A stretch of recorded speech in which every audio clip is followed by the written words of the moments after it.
알면은 성경을 알게 되어 있습니다. 그래서 이 창세기를 아는 것이 그만큼 굉장히 중요하고요. 그 다음에 그 전체적인 내용을 찾는 것이라고 할 수 있습니다. 창세기를 많이 읽어보셨죠? 창세기를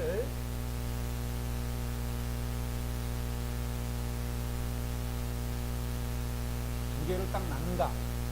그러면은 어디를 나눠야 되는지 혹시 아십니까? 어떻게 했어요? 이거 참 그냥 그래요. 요거는 좀 기억하고 계시고요. 그 다음에 12장부터 1장부터 11장, 그 다음에 50장까지 이렇게 되어 있습니다.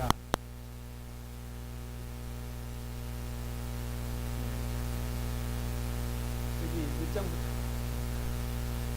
1장부터 11장까지는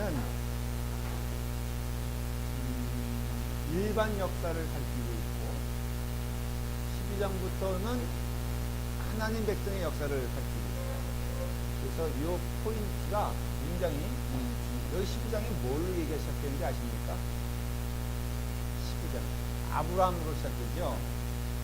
그런 관점에서 지금은 하여간 빠른 시간 안에 성경을 잠깐 통독 비슷하게 한번 해볼게요. 자, 성경을 피시고 이제부터 1장부터 50장까지 그냥 이제 훑어가 봅니다. 1장은 무슨 얘기가 나옵니까? 막 천지창조가 나오게 되죠. 그래서 뭐 물이 나눠지고 이런 얘기들이 지금 나오게 됩니다.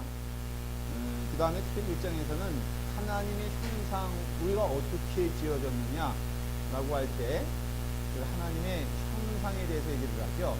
이게 참 어려운 이야기면서도 그리고 또 우리에게 분명한 메시지를 줍니다. 자, 우리는 그 하나님의 형상이라고 했을 때 형상이 무엇인가에 대해서는 들으신 분도 있을 거예요. 하나님의 형상이 뭐라고 이해하십니까? 아주 쉽게 말하면은 영혼이라고 했죠. 이건 제가 자주 말씀드린 건데 반복해서 한번 말씀해 드릴게요. 아시는 분은 대답하셔도 돼요. 자, 영혼이 있으면은 그 다음에는 여기에 뭘로 투영된다고 그랬죠? 마음. 그래서 여기에 뭘로 투영이 됩니까? 예? 생각. 좋습니다. 이것도 뭘로 투영이 되죠? 행동.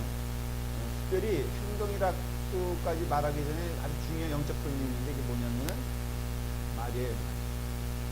언어. 그래서 거꾸로 이렇게 가면은 그 사람의 말에서 뭐를 할 수 있죠? 영혼의 상태를 알 수 있는 겁니다. 가만히 한번 테스트보다도 한번 점검해 볼까요? 그 사람의 말을 딱 보면요. 좀 알 수 있는 부분들이 있죠. 이게 말을 해보면 학력을 알 수 있습니다. 그쵸? 아무래도 교육을 조금 이렇게 덜 받으신 분들은 언어가 어때요? 거칠죠? 하실 수 있죠? 그리고 좀 교육을 많이 받으면 언어가 부드럽습니다. 박사님은 언어가 부드러워요? 거칠어요? 근데 그것도 알 수 있는 것은 집에서의 언어를 보면 알 수 있어요. 이 밖에서의 언어는 별로 이게 남편이 보기에 그 어려움을 겪는 것 가운데 이거는 그 좀 조심스러운 얘기도 있는데 예를 들어서 그 국제 결혼하신 분들 있잖아요. 옛날에 그런 분들도 왔잖아요. 벌써 목회하신 분들 그 얘기 들어보면요. 그 교회 안에서 일종의 막 욕하는 것도 일상일 때가 많다는 거예요. 그리고 한 번은 예배가 끝나 축도 받기 전에 갑자기 어떤 권사님이 자기 수하였는데 말을 안 들었나 봐요. 왕원입니다. 그러니까는 하는데 머리 잡고서 예배 시간에 성가대에 앉아 있었는데 권사님인가봐 머리 잡은 사람은 잡힌 사람은 집사님인 것 같고 근데 그걸 보고선 교인들이 아무도 놀래더라 놀래지 않더라. 안 놀래더라는 거예요. 그래서 이게 결국은 이게 나타나는 게 보면요. 이게 알 수가 있잖아요. 그런데 자 그렇기 때문에 이 모든 것들은요, 이 언어도 말도 결국은 영혼의 수용인 것 같고요. 실적으로도 저는 모르겠어요. 이거 진짜 믿어야 될지 모르겠지만 그 말로 이렇게 꽃을 막 죽이면 죽는다면서요. 그런 실험 혹시 들어보셨어요? 말에 그러니까 막 여기다가 욕하면은 이게 나무가 이게 쓰러져 해서 병들어 죽는다 그러더라고요. 그 다음에 물에다가도 진짜 그렇게 실험을 해봤다는, 일본에서 실험해봤다는, 저 그런 얘기니까 확신이 없어요. 그런데 네? 뉴스에 나왔어요? 진짜 그럴까요? 근데 이게 각수가 변한대요. 원래 물 각수는 몇 각수죠? 무슨 각수예요? 물의 각수는 5각수인가? 아니요. 그런데 그거를 6각수로 만들면 좋다. 알고 좀 얘기하세요. 그래서 6각수를 기계적으로 만들어서 파는 게 6각수 물이, 안 그러면 우리가 왜 팔게? 봉이 김선달도 아니고 그냥 그 막 팔게. 그러니까는 6각수가 좋다 그러니까 물의 분자가 보통 5각수인데 그걸 6각수로 만들어 파는 거예요. 근데 그만큼 물도 이렇게 하여간에, 근데 언어가 생명이다라는 것은 일종의 성경적인 관점에서 맞는 거예요. 그래서 말에 대한 얘기를 많이 하잖아요. 그래서 맨날 죽겠다 그래서 믿는 사람들은요, 이건 좀 다른 창세기인데 연관된 거예요. 믿는 사람들은 언어가 바뀌는 것이다, 저는 그렇게. 분명코 믿는 사람은요, 이건 하나 분명해요. 부정에서 긍정으로 가야 돼요. 그러니까 보는 것이 이제 달라지는 거예요. 이게 딱 봤을 때 사람들은 보통은요, 부정적인 것을 많이 생각하니까 긍정적인 것을 많이 생각해요. 그래서 긍정의 그 어떤 그런 사상도 사실은 그게 성경의 나쁜, 그러니까는 맨날 긍정하는 거는 잘못된 건 저기죠. 그렇지만은 어떤 그런 모든 것의 그 발상은 뭐냐면은 영적인 것임을 알 수 있어요. 왜 사람이 자꾸만 긍정적이 살아 그러겠어요? 이게 영적으로 좋으니까 그런 것이거든요. 근데 그러니까는 믿는 사람들에 있어서 가장 많이 변하는 건 뭘까라고 이렇게 보면요, 어떤 그런 다른 육신적인 변화, 어떤 신비적인 변화보다도 그 언어가 변하고, 언어가 변화되는 것은 뭘 의미하는 거예요? 생각이 변화. 언어는 이렇게 나오는데 생각은 저렇게 나온다는 것은 그거는 말이 안 되잖아요. 그러니까 내가 말로는 맨날 긍정적인데 생각이 부정적일 수는 없거든요. 그러니까 여러분, 그 예수 그리스도를 믿는다는 것은 그게 긍정으로 회복되는 것이에요.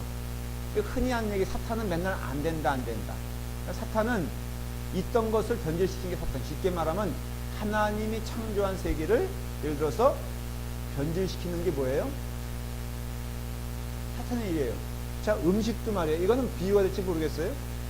음식도 썩는다고 했을 때 그 썩는 것은 없는 것에서 만들지 않죠. 그렇죠?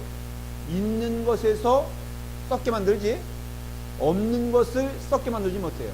그러니까 없는 것에서 있게 만드는 것은 창조예요. 요리를 예를 들어서 만든다고 했을 때 그 만드는 것은 썩은 것을, 그러니까 그 있는 것을 더 썩게 만드는 건 아니죠.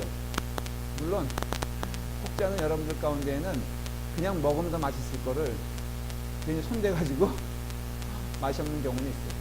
그렇지만은 영적인 의미에서, 그러니까 실제적으로도 있는 것에서 더 월수하게 만들고 나쁘게 만드는 것이 썩는 것이라면 이 사탄의 일도요, 사실은 없는 것에서 있는 것을 창조하는 건 아니에요. 많이 보면은 있는 것을 변질시키는 게 사탄의 일이에요.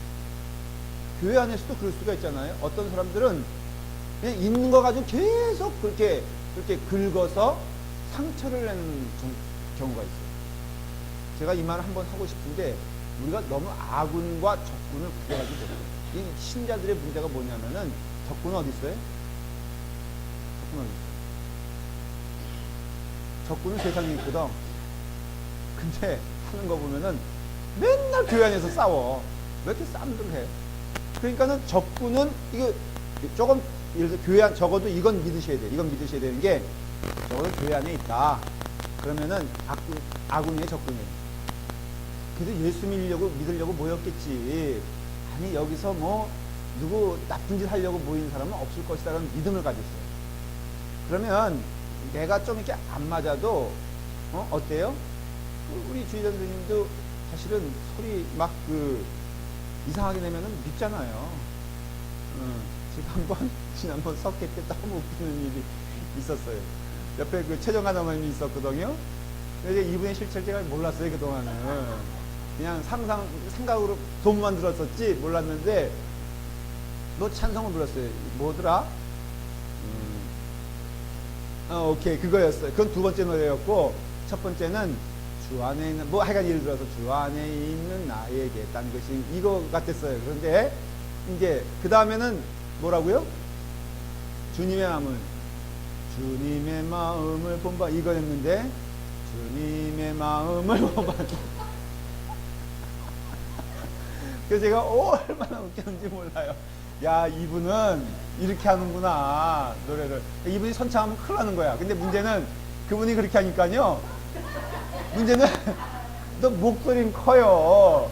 그래가지고는 딱 갑자기 찬송이 주님의 마음을 본받는 해야 되는데 주님의 마음을 그래서 우리 한참 웃었어요. 그냥 교회 안에서요, 여러분들 적군과 아군을, 이건 한번 제가 여러분들에게 말씀드리고 싶었어요. 교회 안에서요, 다 아군임을 기억하셔야 돼요. 근데 가깝다 보니까 원수 생기고 친구도, 이게 먼 이웃의 친구 원수 없듯이 이 교회 안에 있다 보니까 자꾸 원수도 어디 생기냐면은 이 교회 안에 생기는데 정신 바짝 차려야 된다는 거죠. 자, 그래서 어쨌든 이 언어가 굉장히 변화되는 것이 기독교의 삶이에요. 왜냐하면 이것이 영혼에 대한 수용이고, 결국은 이 사람의 언어를 보면 그 사람이 영적 상태를 알 수 있는 것이에요. 하나님의 형상은 말하냐면은 이 부분을 말하는 거예요. 그래서 이것을 통해서 마음이 투영되고요, 마음을 통해서 생각이 투영. 그러니까 한 이 정도 되면은 이건 사실은 어느 상태냐면은 육신적인 창조물과 거의 비슷한 거라고 할 수 있어요. 좀 이해가 되시길 바라요.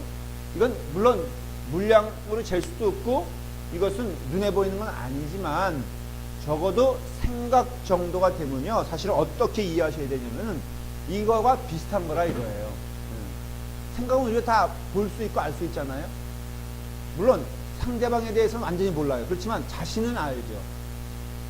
요 정도 되면은 이건 내가 하나님을 사랑하지 안 하는지 사실 압니까 모릅니까? 내가 예배 시간을 정말 즐겨하는지 아니면은 그냥 습관적으로 의무적으로 나오는지. 여러분, 습관을 잠깐 나쁘다고 생각하는데 남편께서 잠깐 구박하잖아요. 이렇게 와가지고 뭐 맨날 와서 뭐 하는 짓이냐 뭐 이러고 앉아있는데, 나는 그분들의 신앙이요, 여러분들보다 어쩜 더 좋다고 생각해요. 왜냐? 여러분들은 즐거워서라도 오지. 여러분 재미없는데 1년, 2년, 3년, 5년 꾸준히 다니시는 게, 그거는 어떻게 생각해요? 생각해 본 적 있어요? 남편이 즐겁게 나오시는 것 같아요? 여기 맨날 좋은 분들이 있죠. 뭐 남편 준다고 맨날 구박하시는 분들, 뒤에 몇 분 있는데 절대 구박하지 마세요. 그분들도 믿음이 있어오는 거예요. 그러니까 결국은요, 이것이 이 정도 되면은 뭐다? 바로 그것이다. 이건 좀 딴 길로 얘기했지만 어쨌든, 그래서 이제 1장에 보면은 뭐가 중요하냐면요, 하나님의 형상이 나오고, 그 다음에는 28절에 보면은 이것도 굉장히 의미 있는 말인데, 하나님이 그들에게 복을 주시며 하나님이 그들에게 이르실 때 생육하고 번성하여 땅에 충만하라, 땅을 정복하라 그랬죠. 그러니까 땅을 정복하라 그러니까 우리는 뭐라고 이해합니까? 땅 사기를 아프잖아요. 근데 이것을 아담과 이브를 통해서 보여주는 모습을 보면요, 이 모습은 뭐냐면은 조화인 것을 알 수가 있고, 그 다음에 그 사명인 것을 알 수가 있어요. 뭐 소유하는 개념이 아니고, 이건 어떤 면에서는 우리가 자꾸 기독교의 정신을, 청교도 정신을 그래요. 파이오니아 정신이라 그래가지고 개척한다. 그래가지고 막 어디 가서 개척하고 뭐 땅 개발하고 이런 걸로 해석하는 분이 있다고요. 천만의 말씀. 그게 아니라 여기서의 말하는 땅을 정복하라, 그런 것은 아담과 이브를 통해서 보는 그 삶에 있어서 아름다운 조화인 것을 아셨어요. 그런데 깊이 말씀 안 드릴게요. 자, 2장 보면은 7째 날에 쉬셨다 이렇게 되는데요. 그 다음에 이제 에덴 동산이 실질적으로 설명이 되기 시작하죠. 그렇죠? 에덴 동산에 있어요. 쭉쭉 있습니다. 에덴 동산에 있어서 2장에 그 3장까지 나오고요. 쫓겨나는 장면까지 나오는데 에덴 동산에 있어 키포인트는 뭔지 아십니까? 예? 순종? 에덴 동산에서 중요한 거는요, 두 가지예요. 하나는 하나님과 함께 하시는. 그러니까 굳이 말하자면 천국이라고 말한다면은 뭐예요? 하나님을 함께 하시고, 두 번째 순종이에요. 그래서 좀 쉽게 말하면요, 순종 없는 곳에는 하나님이 없어요.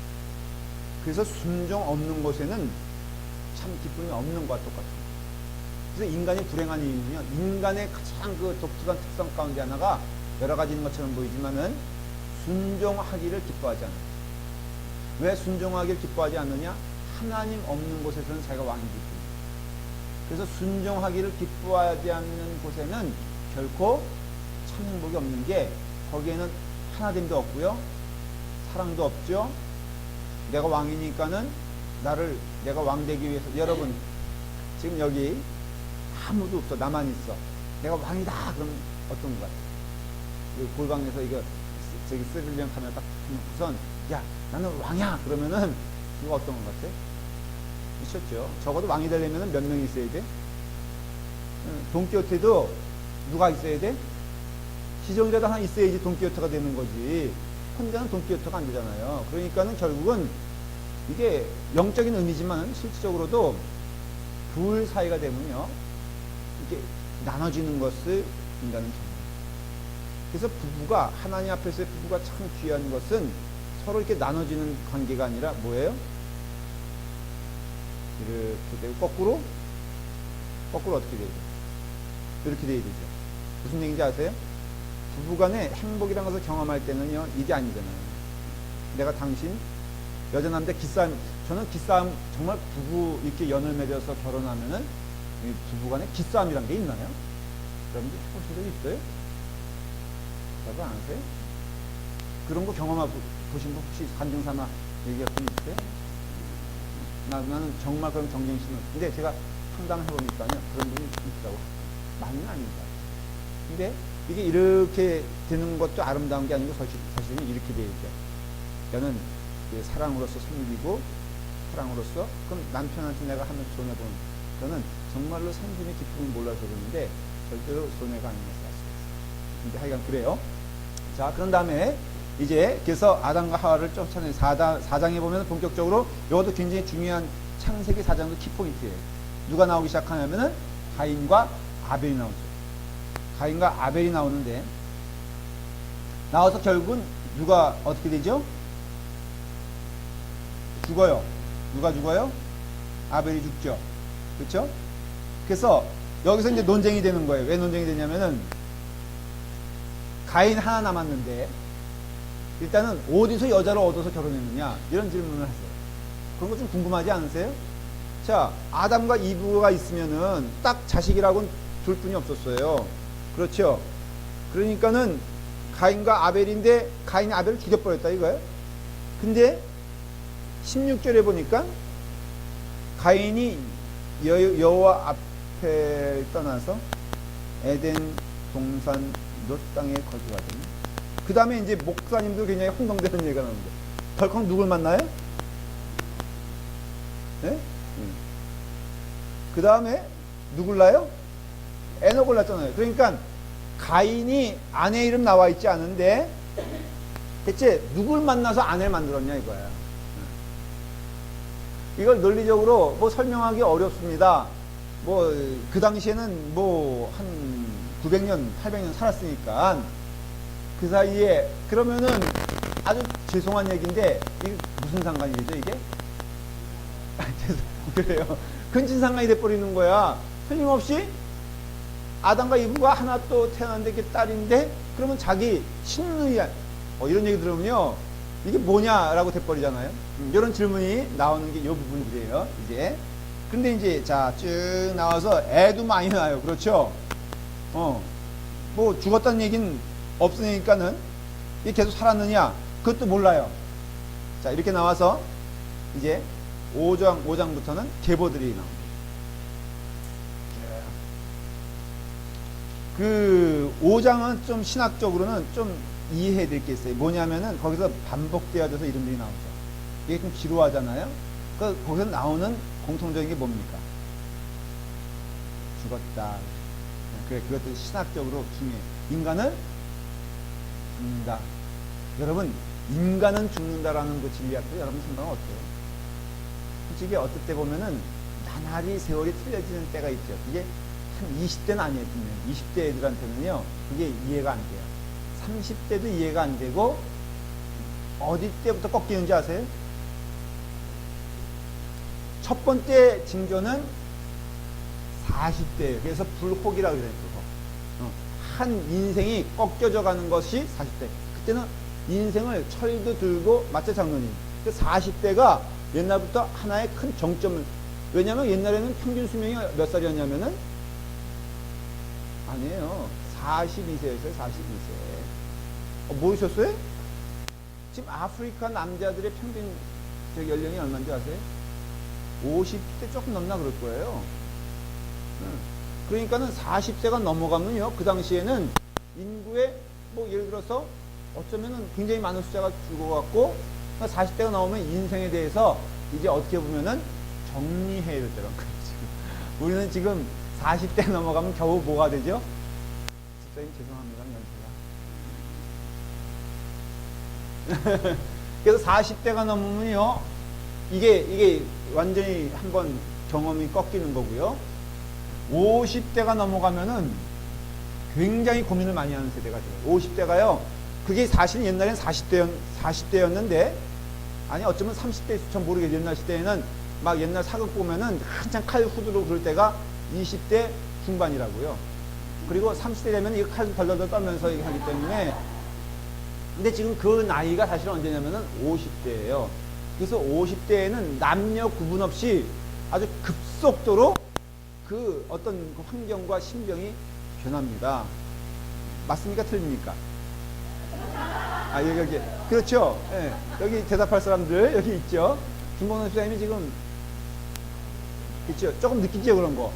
어저께 제가 저희 형님이 생신이라 그래가지고 다 초대했어요. 그래서 저는 그 저희 가족적인 줄 알고 봤더니 은퇴 목사님들 모였더라고요.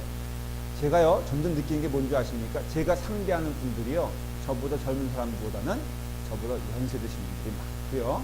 그러다 보니까는 제 인생에 있어서 많이, 우리도 그래서 거기 이제 저와 비슷한 나이 또래, 주님의 교 한희진 목사님이라든가, 저기, 로스베리스 교회 신 목사님, 좀 젊거든요. 근데 제 화제가 뭔지 아세요? 이게 아무래도 이렇게 모이고 저렇게 모였어요. 식사 같이 했지만은 나중에 차 한잔 마시면서는 뭐 얘기도 이렇게 모여서 얘기. 근데요, 저희 화제가 뭐냐면은 은퇴 후에 뭐 할 거냐.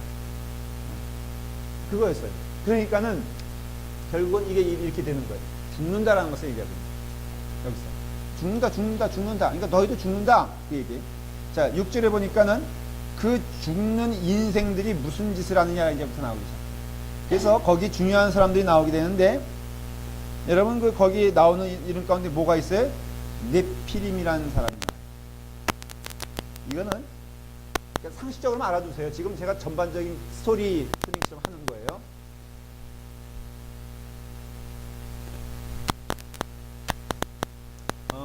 노아의 홍수 아시죠? 이번에 노아의 홍수 영화 나온 거 아세요?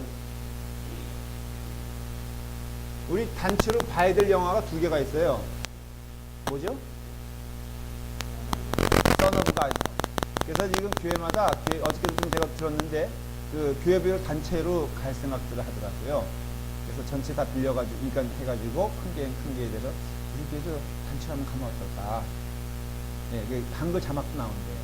요즘 너무 이제는 미국, 우리 한국의 위상이 높아졌는지, 뭐 가디나에도 있다고 그러고, NIM이 어디예요? 여긴가?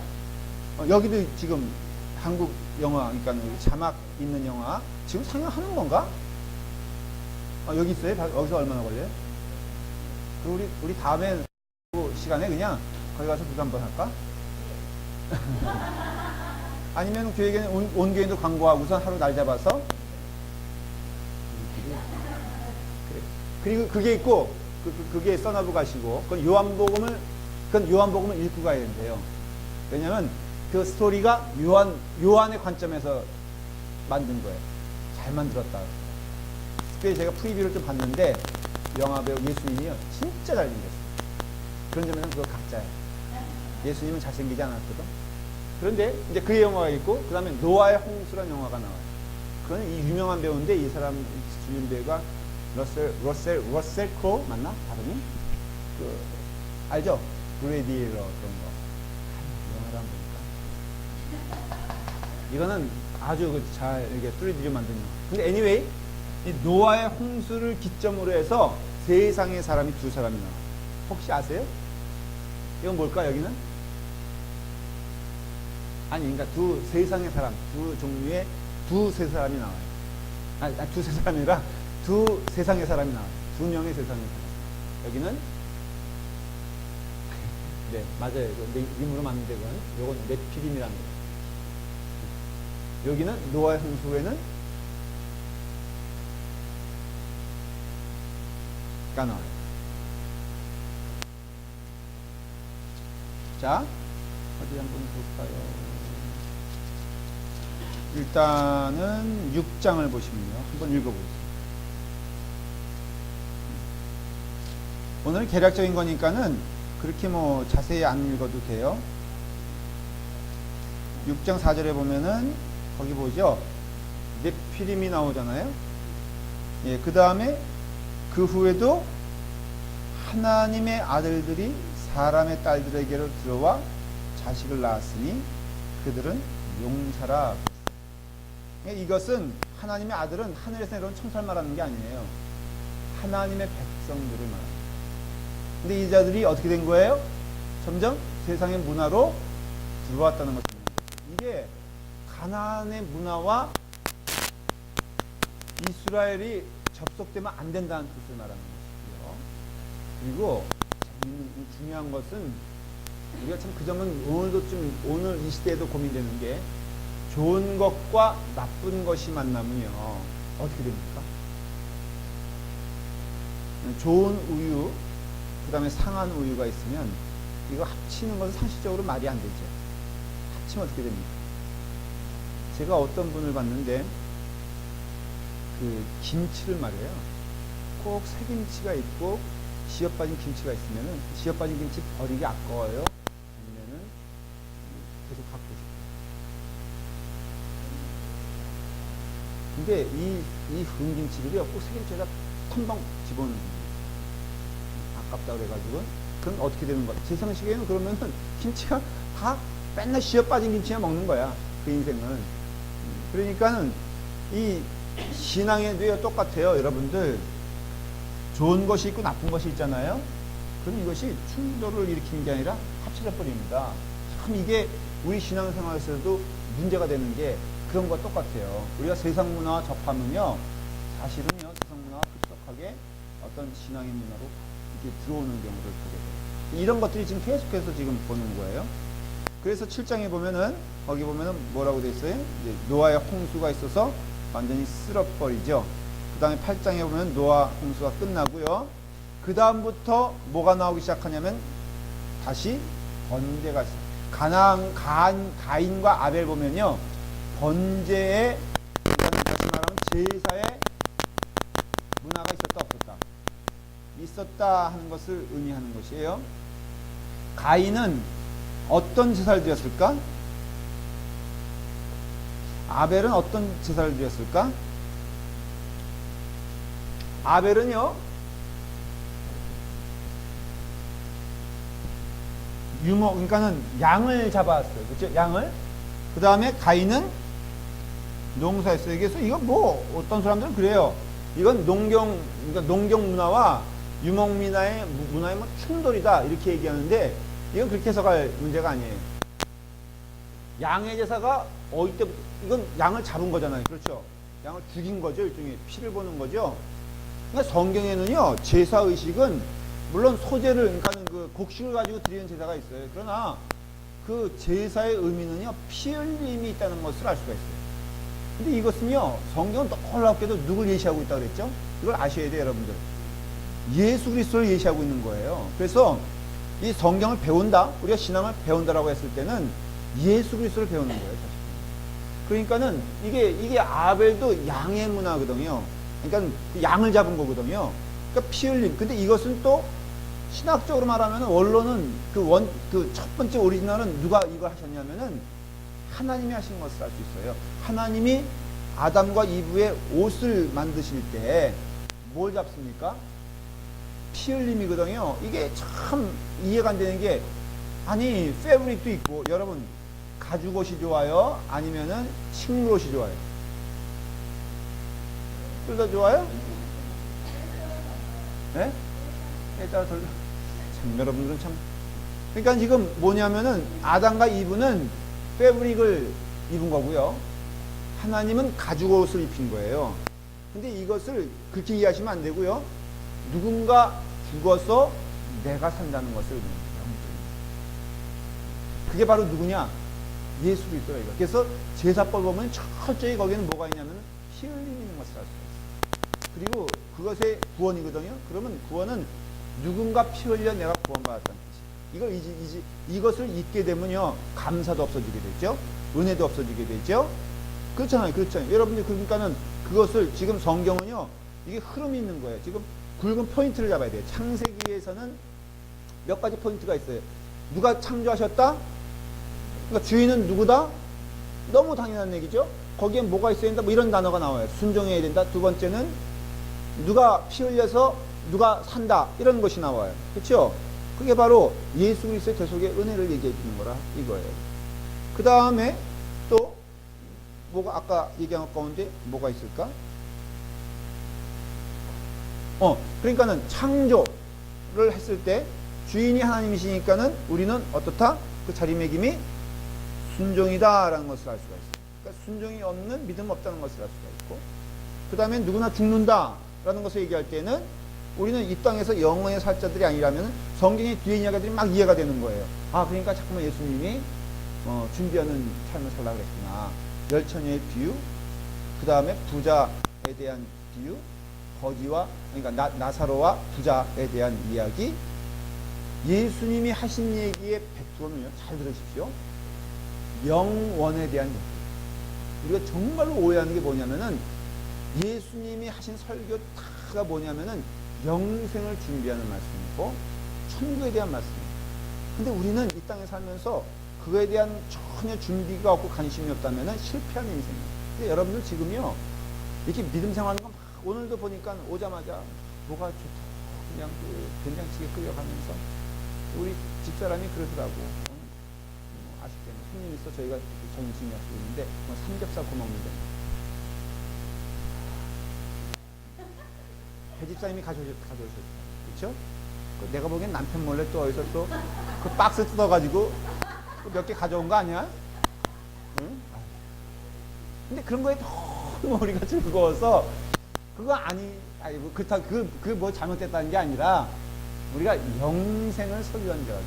그 교회 안에서도요, 자꾸 설교 말씀이 정확한 걸 메시지를 전해야 돼요. 여러분, 영원을 준비하는 자. 그리고 그것에 대한 분명한 이해가 있으면 이 땅에 사는 삶은, 여러분 생각해 보세요. 내가 아주 온전한 것을 목표로 한다면 이 땅에 사는 것이 조금 이렇게 그래도 저래도 어때요? 괜찮지 않아요?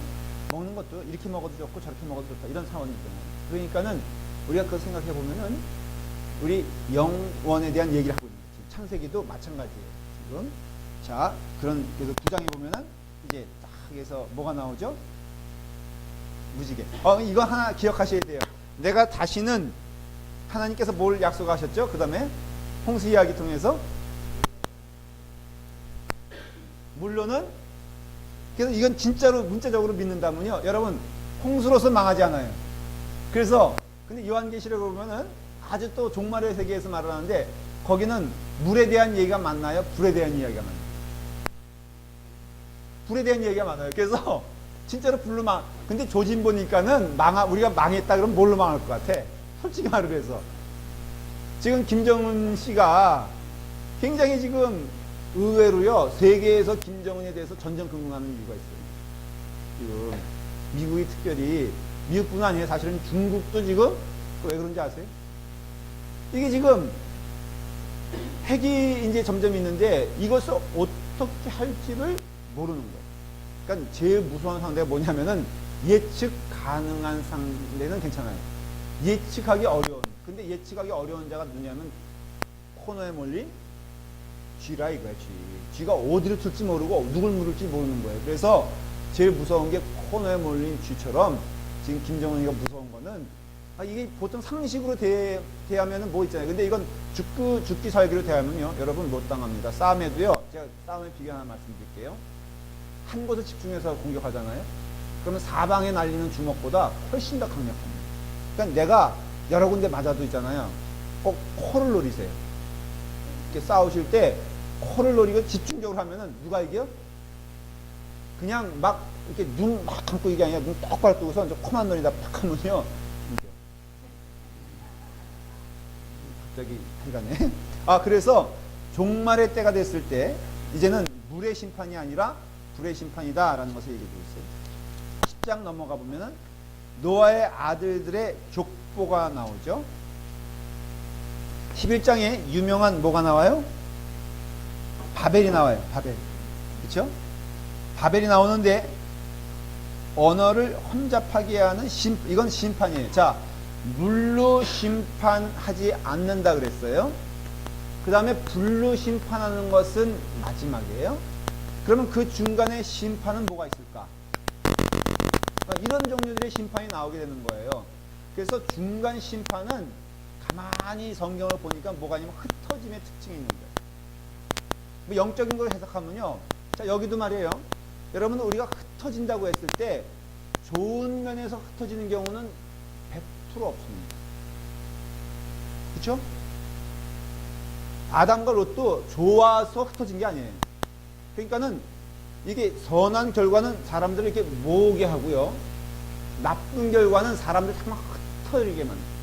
그러니까 그런 점에서는 어떤 사람 보면 자꾸 이렇게 흐트러뜨리는 사람 있잖아요. 그거 좀 회개해야 돼요. 그리고 이게 모으는 사람이 있잖아요. 영적으로 굉장히 선한 거라고요. 그러니까는 결국은 이 바벨을 통해서 뭐예요? 흩어짐의 역사가 시작되죠. 그 다음에 또 족보가 나옵니다. 하나님의 사람의 족보들이 나오고요. 그 다음에 12장부터 본격적으로 자, 이제부터 족장 시대를 얘기하는데 이게 족장 시대예요. 족장 시대에는 크게 기억할 사람들이 몇 사람 있어요. 누굽니까?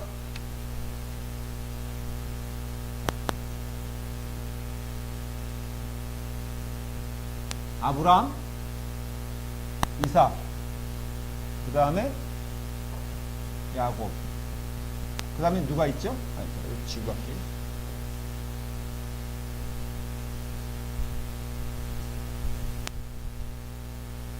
자, 그 다음 누가 있어요? 대표적인 사람이 요셉이죠. 자, 요셉을 족장이라 그래요? 족장이라 그러지 않아요?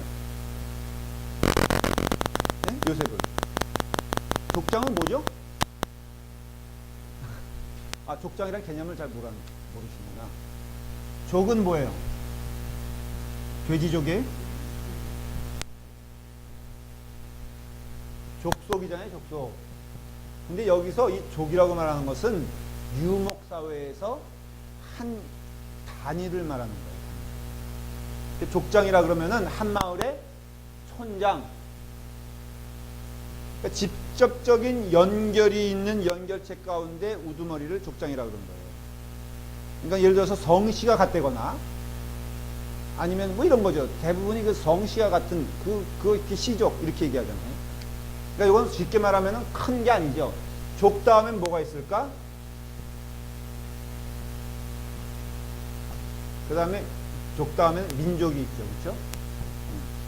그다음 나라 이렇게 있는데 자, 이 족장이에요. 족장 어디까지 말하냐면 딱 여기까지 말해요. 여기까지.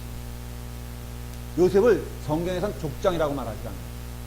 이미 이때부터는 그 족의 개념이 깨진 거예요. 왜냐하면 야곱의 가정이 한 어느 정도 됐을까? 12아들, 그 다음에 이렇게 돼서 한 70명 정도 넘게 됐어요. 그러니까는 아브라함도 그 이상을 넘지 않았어요. 롯이 있었고 뭐 있었지만. 그러니까는 족장하면 딱 세 사람만 있는 거야. 저기 그 성경에는 누구누구? 근데 아주 재밌는 현상을 발견하게 돼요. 아브라함에게서 믿음의 조상이라고 했잖아요. 그렇죠? 근데 하나님께서 친히 나타나셔서 말씀하신 역사는 어디까지냐면 딱 여기까지예요. 성경을 보시면 알게 되는 게 요셉에게는 하나님께서 나타나신 적이 있다 없다. 가만히 한번 성경 이야기를 기억해 보세요. 꿈에 요셉에게 꿈을 주셨는데 하나님 나타났나요? 야곱에게는 하나님이 나타나셨어 안 나타나셨어? 이삭에게 나타났어 안 나타났어? 아브라함에게는 나타났어 안 나타났어? 하나님이 실제적으로 나타납니다. 물론 모세에게도 하나님 나타나요. 그런데 이 족장의 의미에서는 누가 문장 갔어? 아유 너무 마음이 저기 하다. 박수로서 우리 환영해 주십시다. 아유 너무 죄송해요. 아니 일부러 그런 건 아니고 아마도 소리가 나서 그랬나 보다. 자 그럼 지금부터 근데요 지금까지 하는 지금부터 시작이야. 여태까지는 그냥 오픈이었고, 자 보면은 아브라함과 이삭 야곱에게는 하나님이 직접 나타나시고 요셉에게는 하나님이 안 나타나세요. 그런데 너무나 재밌는 것은 재밌는 것보다도 이 4명 가운데 누구 믿음이 가장 돋보일까? 우리는 요셉을 거의 완벽한 자라고 얘기를 해요. 어쩌면은 그게 초지일관. 야곱은 젊은 날에는 어때요? 진짜 엉터리였잖아요. 그렇죠? 이삭도 뭐 그렇게 이삭은요 그 와이프한테 붙잡혀 사는 사람이란 소문이 있어요. 이삭은 진짜로 무색주의자야. 그 다음에 아브라함도 꽤 젊은 날에는 힘든 삶을 살았습니다. 애국 가서 자기 아내를 누이라고 속이지를 않나, 뭐 풍상을 많이 겪었어요. 요셉은요 풍상은 많이 겪었는데 그의 영혼은 늘 정갈했어요. 그 다음에 얼굴도 이뻤을까? 그러니까 잘생겼을까? 못생겼을까? 잘생겼죠? 그러니까 요셉은 어떻게 말하기가 참 어려워요. 왜냐하면 너무너무 고귀하고 완벽하고, 근데 더 성경이 말해주는 게 뭐냐면은 정말로 순종한 사람은 요셉이에요. 그러니까는 너가 믿음의 조상이 되게 하리라 라고 했을 때 사실은 그 믿음에 있어서 가장 좋은 본을 보여준 사람은 요셉이에요. 근데 아이러닉하게도 이 4명 가운데 요셉은 한 번도 하나님을 직접적으로 경험한 적이 없어. 그러고 보면 참 믿음이란 것이 말이야 신비하잖아요. 이게 믿음이라고 했을 때 사실은 이렇게 말하면 좀 이해가 잘 안 돼. 믿음이라고. 그러나 여기서는 뭐라고 말해야 되냐? 절대적 신뢰와 순종이라고 말하면 이해가 돼. 요셉이야말로 어떤 상황에 가도 흔들림이 없이 뭐 했어요? 뭐 했어? 흔들림 없이. 그러니까 믿었잖아요. 누구를? 하나님을 믿었잖아요. 그래서 요셉의 태도를 보면요. 진짜 그걸 봐요. 감옥에 가서도 편하게. 그냥 그 다음날 빗자루 들고 어때요? 이 사람은 그 노예 때도 빗자루 들고, 그 다음에 감옥에 가서도 빗자루 들고, 또 국무총리가 돼서도 뭐 교만하지 아니하고 그냥 즐겁고 기쁘게 그 사명을 감당한 것을 봐요. 신자의 어떻게 보면은 로망이라고 할까? 이런 신자가 되면요 진짜 행복합니다. 이거는 환경이 아니라 내가 환경을 변화시키는 자가 되는 거고, 내가 있음으로써 다 복을 받아요. 그렇잖아요. 요셉은요 옆에 오늘 이 자리에 딱 있으면은 요셉이 왔다 그러면 여러분들이 그냥 어때요? 저절로 눈도 즐겁고 마음도 즐겁고 영혼도 즐겁고 그런 사람이 있을 수가 있어요. 그래서 보면은 정말 여러분들 그런 사람이 되어야 해요. 그 점에서는 그 사람이 있으면은 죽던 분위기도 살아나고 어둡던 분위기도 밝아지면서 이런 사람이 있는 반면에 또 다른 사람이 있잖아요. 그러니까는 우리가 요셉과 같은 하나님의 절대적인 그 어떻게 보면은 임재의 모습은 이 사람들이 경험을 했지만은 절대적인 믿음을 보여준 사람은 오히려 누구냐면은 요셉인 것을 알 수가 있어요. 그리고 요셉에게 나타나는 것은 믿음과 순종이에요. 그러니까 같은 말인데 믿음이 있다는 말은 순종이 있다는 말이고, 순종이 있다는 말은요 절대적 하나님의 선을 믿는 거예요. 어렵게 말하면 무슨 뜻이냐? 순종이란 것이 성경에서 말하는 순종은 너 순종해, 억지로 순종해, 그러면 내가 좋은 것이 있어. 이게 아니라 가장 좋은 것을 주신 줄 믿고 순종해. 이게 틀려요. 이해가 됐어요? 무슨 말인지? 우리 신자들이 갖는 잘못된 신앙관이 뭐냐면은 순종까지는 갈 수 있어요. 근데 이렇게 이해해요.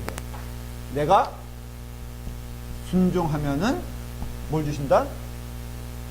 복 주신다. 내가 헌금 잘하면은 뭘 주신다? 이건 지금 가르쳐주고 싶어요. 여러분도 헌금 낼 때, 내가 이거 하나님께서 주신 것이니까 어쨌든 낸다. 이런 마음이 있고, 내가 이거 드리면은 하나님께서 내게 복을 주시겠지. 이런 마음. 없어요, 진짜로? 그런 마음 없어요? 어릴 때 했어요? 그런데 이 드리는 것 자체가 기쁜 적도 있죠. 아마 그럴 거예요. 이건 뭐 나눌 수가 없는 거예요. 그러니까는 참 하나님 감사합니다 라고 드리는 헌금도 있고, 번신도 그렇잖아요. 번신도 이해는 되지만 조금 여러분들이 넘어야 될 산은 뭐냐면, 사람의 칭찬을 이렇게 너무, 사람은 칭찬을 또 필요한 존재이긴 해요. 그래서 저도 그거는 동의하고 되도록이면 칭찬을 하려고 애를 씁니다. 그런데 궁극적인 의미에 있어서는 칭찬의 문제가 아니라 하나님의 일을 한다는 게 감사하고 기쁜 것을 한번 생각해 보신 적 있어요. 그러니까 내가 순종하기 때문에 순종하면 복 주시겠지라는 것이 아니라 하나님의 것은 다 선하기 때문에 믿고 순종하는 거예요. 그냥 내게 임한 모든 것이 내가 보기엔 수고하고 땀 흘릴 상황이고 힘들고 억울한 상황도 맞잖아요. 여러분, 억울한 것이 복이 있는 것을 믿으세요?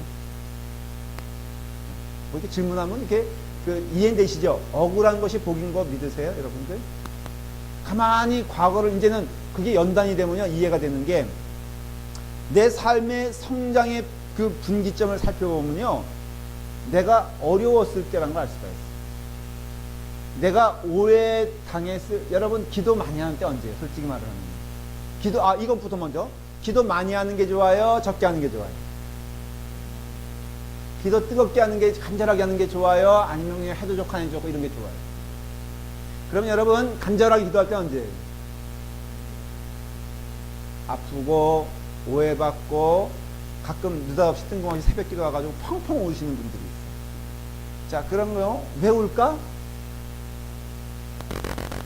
근데 기도하는 거는 좋은 거예요, 나쁜 거예요? 그럼 어쨌든 좋네? 그럼 여러분도 어떻게 해야 돼요? 아니, 기도가 좋아. 기도해야 되는 게 아니라, 무슨 기도해야 돼? 기도 의무를 하는 얘기가 아니니까, 기도가 좋아. 그렇죠? 그럼 뭘 많이 받아야 돼? 얘기해야지. 여러분 이제 앞으로 열심히 간절히 소망해야 될 것은 남편이 속색일 거 소망하십시오. 왜? 맞잖아. 집사님 솔직히 남편이 너무 착하니까 지금 기도 안 하는 거 아니에요? 남편이 지금부터 막 그냥 가져오는 월급 가져오지도 않고 어디다 펑펑 막 그냥 써버리고 뭐 엉뚱한 짓 하고 맨날 그냥 밖에 나가서 당구나 치고 그러면은 지금 이러겠냐 이거야. 나와서 기도할 거 아니에요. 근데 그것이 선한, 참 말하기 어려워요. 그러나 내 삶에 저만 얘기하는 거예요. 과거를 살펴보면요, 지금도 마찬가지예요. 제가 이게 어떻게 보면은 정신 놓고 기도할 때도 있어요, 사실은. 그리고 졸릴 때도 있다고, 새벽 기도 때. 그러나 정신 바짝 넣어서 기도할 때 언제냐면은 위기가 올 때. 저도 어쩔 수 없어요.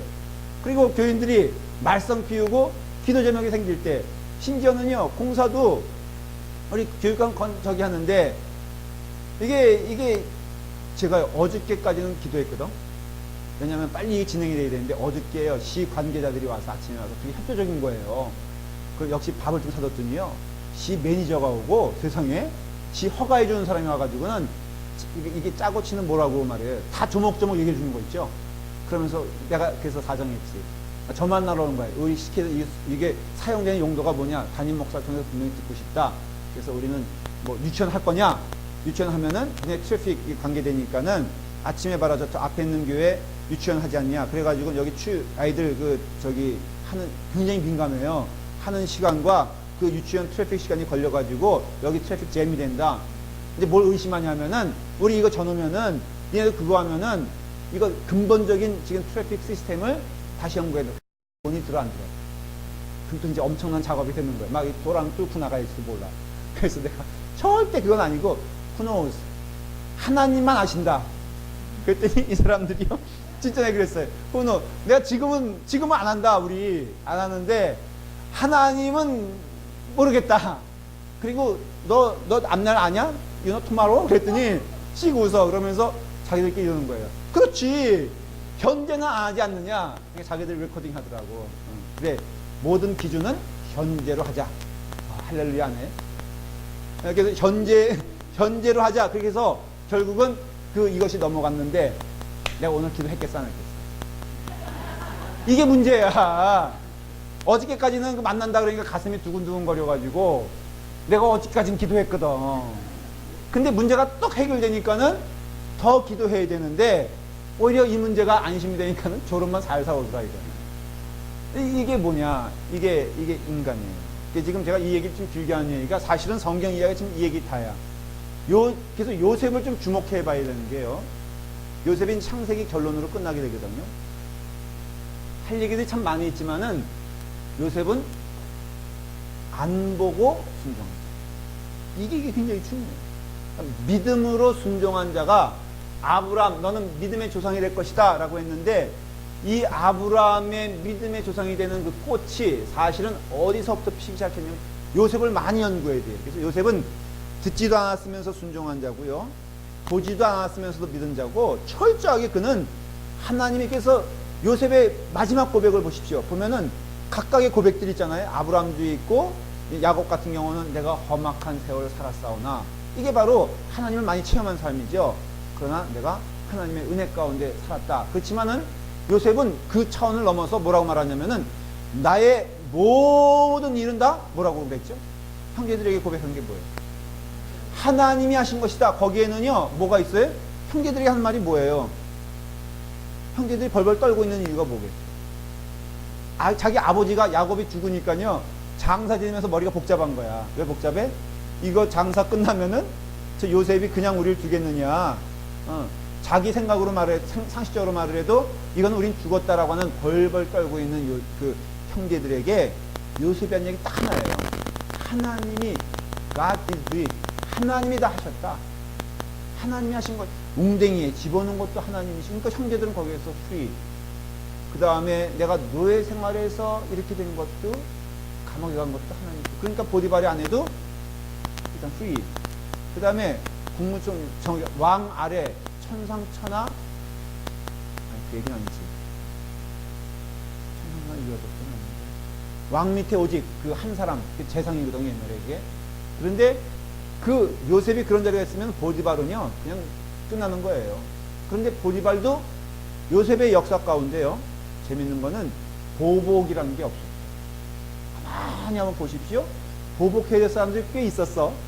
첫째는 일단 형제들 이건 능지처참한 그 다음에는 보디발 손봐야 될 사람. 그 다음에 보디발의 아내. 그 다음에 감옥에서도 또 손봐야 될 사람들이 있었죠. 누구예요?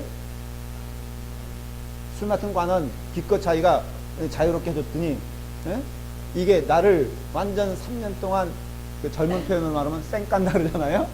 이게 화장실 갔다가 나올 때 틀린다고 말이야. 이게 이럴 수가 있어?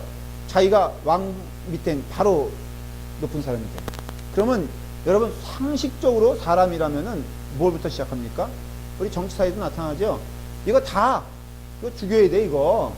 원수들이야. 근데 요셉은 죽였단 말도 없고 보복했단 말도 없고 그냥 하나님께서 주신 자기의 자리매김과 사명에 대해서 깊이 깨달으면서 최선을 다하는 거예요. 그 역할에 최선을 다하죠. 보디발의 집에서는 그가 노예로서의 삶에 최선을 다해요. 감옥에 있어서는 갇힌 자의 사명에 최선을 다해요. 그 다음에 또 왕의 재상이 돼서는 그 역할을 최선을 다해서 감당해요. 그렇죠? 그러니까 성도의 삶을 가장 잘 보여주는 사람이 누구냐 하면은 요셉이에요. 하나님께 순종하죠. 하나님의 섭리를 믿었죠. 있는 자리에서 최선을 다했죠. 원망 하나 불평하지 아니하고 오히려 그 시간을 어떻게 보면 즐기고 기뻐하고 감사했죠. 저는 이게 믿는 자에게서 믿음의 꽃은요, 사실은 아브라함의 그 믿음의 조상이라고 했을 때 그 믿음의 꽃은 요셉을 통해서 보여지고, 이것이 사실은 우리가 그래서 그 예수님과 가장 닮은 자를 얘기할 때 요셉을 말하잖아요. 억울하게 십자가를 지는 자 요셉을 말하고요. 그 십자가를 온전히 완성한 자 요셉을 말하잖아요. 그러니까는 구약의 요셉과 신약의 예수 그리스도를 이렇게 대비하는 것을 볼 수가 있어요. 물론 그건 후대의 해석일 수도 있어요. 저의 해석도 마찬가지고요. 그러니까는 여러분들 요셉의 삶을 보면요, 그 신자의 삶의 기쁨에 대해서 굉장히 주는 메시지가 많이 있는데, 너희가 본고로 믿느냐 보지 아니하고 믿는 자는 더 복되도다, 이런 말씀을 도마에게 하시고, 그 다음에 히브리서에 나오는 믿음의 조상들에 대한 모습도 사실은 뭐예요?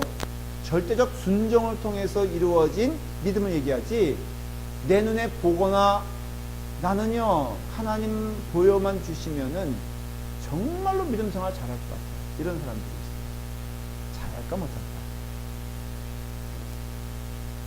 불기둥과 구름기둥을 경험하면은, 여러분 솔직히 말해서 우리 교회 말이에요, 거기 출애굽기에 있었던 사건 가운데 한 가지만 있어도 우리 교회 미어 터질 거예요. 그렇죠? 예를 들어서 난 매출하긴 기대도 안 해. 네. 그냥 만나 한 덩어리만 좀 여기 떨어지면은 이거 건축 이런 거 우리 그러면요 다 개비하는 거야. 살림살이 이거 다 밀어버리고 여기 진짜로 멋있는 삶에, 이게 절대 아니에요. 그래서 여러분 요셉을 통해서 보는 것은요, 정말로 보지 아니한 거로 믿는 자가 복되고, 어느 상황이든지 은혜 가운데 그것을 기쁨으로 감당하는 자가 복되고요. 그 다음에 모든 것에 있어서 남과 더불어 상대하는 것, 하나님을 상대한 자잖아요. 요셉은 당신은 하나님 없다 그러지만 나는 하나님 본다는 거예요. 그리고 그렇기 때문에 주어진 환경에 있어서는 내가 먼저 거기에 이니시에이티브, 주도권을 쥐고 어느 곳에 가든지 복된 자리를 만들었고, 햇빛 나는 자리를 만들었고, 은혜 자리를 만들었던 것을 봐요. 이게 바로 요셉이에요. 그래서 여러분들에게 주는 그 도전은 뭐냐면은, 여러분들은 어느 자리에 가든지요 주도권을 잡고 살아가는 자가 되기를 바랍니다. 그래서 여러분들의 삶이, 그것이 그 삶으로 인해서 다른 사람들이 좋은 영향을 받고 효과를 누리고, 믿음이란 것은 봐서 믿는 것이 믿음이 아니고요, 그런 점에서는 내게서 여러 가지 하나님 보혈만 주시면은 사실은 그게 아니라 말씀을 통해서 깨닫기 시작하면요, 보지 않아도 하나님은 God is good 이런 얘기 하잖아요. 그래서 하나님은 선하시면은 나는 선한 거야. 왜? 내가 하나님의 자리, 하나님이 나를 인도하시면은 그 자체가 선한 거야. 그러면 악월골짜기도 선한 거예요. 괴로움도 어떻게 보면은 선한 거예요. 제가 그래서 많이 요즘 기도하면서 이런 생각과 표현을 많이 해요. 모든 것이 하나님 주시는 은혜다. 지금 좀 힘든가? 이 힘든 것도 여러분 가끔요, 요거 이렇게 상처 나서 아픈 거 있잖아요. 아픈 것이 즐거운 때 있는 거 그런 경험 하신 적 있어요? 없죠. 제가 비교를 해볼게요. 제가 요즘 벼룩 같은 게 이렇게 물렸어요. 그래서 좀 이렇게 약간 뭉든 병자는 아닌데 제가 자꾸 긁어요. 근데 어느 때부터 이걸 이렇게 생각하기 시작했어요. 긁을 수 있는 자리 있으면 감사하네. 네가 이기나 내가 이기나 보자 하면서 제가 벅벅 피날 때까지 긁어요. 그러면 피가 나거든요. 그럼 너무너무 시원한 거 있죠. 여기 약간의 쾌감이 있고요. 거기다가 그 알코올을 쏟아 뽑아요. 그러면은 아파요, 안 아파요? 그 아픈 것이요, 제가 치과 가서 최면을 건다니까. 요것만 하고 마칠게요. 제가 치과 가면요, 이거 있잖아요, 스케일링 하잖아요. 옛날에는 이거 몸부림치면서 어떡하나 그랬는데 요즘은요 더 세게 해주세요. 더 아프게 해주세요. 그러면 그 아픔의 쾌감이 굉장히 좋습니다.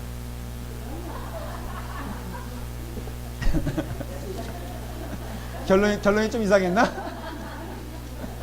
아니, 그 아픔의 쾌감 진짜 있어요. 여러분들 그거 하면 계속 왜 시원하다 그러겠어. 최양영 권사님이 저 하는데요, 저기에서 집사님 조금 더 해주세요 막 이러면서. 자, 그래서 이게 대략 창세기 스토리예요.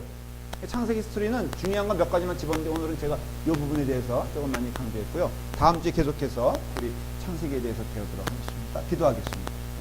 아버지 하나님, 하나님의 말씀을 주셔서 감사합니다. 주님, 주의 말씀 가운데 오늘도 특별히 창세기를 통하여서, 특별히 요셉의 이야기를 통하여서 하나님께서 약속하신 은혜와 그 절대적인 순종을 배우게 하시니 감사합니다. 아버지 하나님, 하나님의 말씀에 순종하는 믿음의 종들 될 수 있도록 인도하여 주시옵소서. 예수님의 이름으로 기도드리옵나이다.